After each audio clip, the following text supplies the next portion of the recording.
ఓం శ్రీకృష్ణ పరబ్రహ్మణే నమః. శ్రీమద్భగవద్గీత అథ చతుర్థోऽధ్యాయः జ్ఞానకర్మసన్న్యాసయోగः.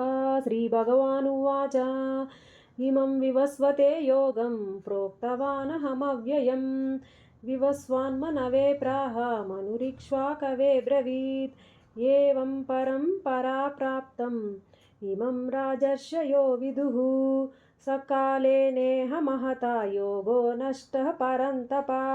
స ఏవాయం మయాత్యేద్య యోగః ప్రోక్తః పురాతనః. భక్తోऽసి మే సఖా చేతి రహస్యం హ్యేతద్యుత్తమम्. అర్జున ఉవాచ అపరం భవతో జన్మ పరం జన్మ వివస్వతః. కథమేతద్విజానీయాం త్వమాదౌ ప్రోక్తవానితి. శ్రీభగవానువాచ బహూని మే వ్యతీతాని జన్మాని తవ చార్జున. తాన్యహం వేద సర్వాణి న త్వం వేత్త పరంతప. అజోపి సన్న వ్యయాత్మా భూతానామీశ్వరోऽపి సన్. ప్రకృతిం స్వామధిష్ఠాయ సంభవామ్యాత్మ మాయయా.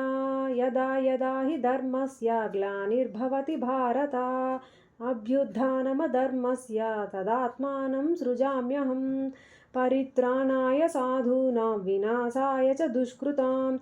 ధర్మ సంస్థాపనార్థాయ సంభవామి యుగే యుగే.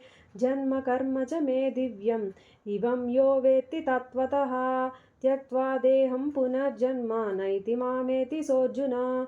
వీతరాగ భయక్రోధ మన్మయా మాముపాశ్రితాః.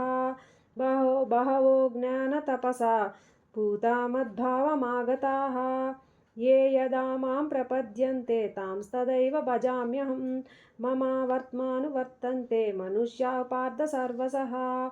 కాంక్షन्तః కర్మాణం సిద్ధిం యజంత ఇహ దేవతాః. క్షిప్రం హి మానుషలోకే సిద్ధిర్భవతి కర్మజా. చాతుర్వర్ణ్యం మయా సృష్టం గుణకర్మ విభాగశః. తస్య కర్తారమపి మాం విద్య కర్తారమవ్యయం. న మాం కర్మాణి లిపంతి న మే కర్మఫలే స్పృహా. ఇతి మాం యోభిజానాతి కర్మభిర్న స బధ్యతే. ఏవం జ్ఞాత్వా కృతం కర్మ పూర్వైరపి ముముక్షుభిః. కురు కర్మైవ తస్మాత్ త్వం పూర్వతరం కృతం. కిం కర్మ కిమకర్మేతి కవయోప్యత్ర మోహితాః. తత్తే కర్మ ప్రవక్ష్యామి యజ్ఞాత్వా మోక్ష్యసే శుభాత్. కర్మణో హ్యపి బోద్ధవ్యం చ వికర్మణః. అకర్మణశ్చ బోద్ధవ్యం గహనా కర్మణో గతిః. కర్మణ్యకర్మ యః పశ్యేత్ అకర్మణి చ కర్మ యః. స బుద్ధిమాన్ మనుష్యేషు సయుక్తః కృత్స్న కర్మకృత్. యస్య సర్వే సమారంభ కామసంకల్పవర్జితాః. జ్ఞానాగ్నిదగ్ధ కర్మాణం తమాహుః పండితం బుధాః.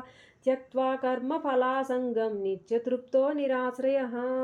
కర్మణ్యభిప్రవృత్తోऽపి నైవ కించిత్ కరోతి సః. నిరాశీర్యత చిత్తాత్మా త్యక్త సర్వ పరిగ్రహः. శారీరం కేవలం కర్మ కుర్వాన్నాప్నోతి కిల్బిషం.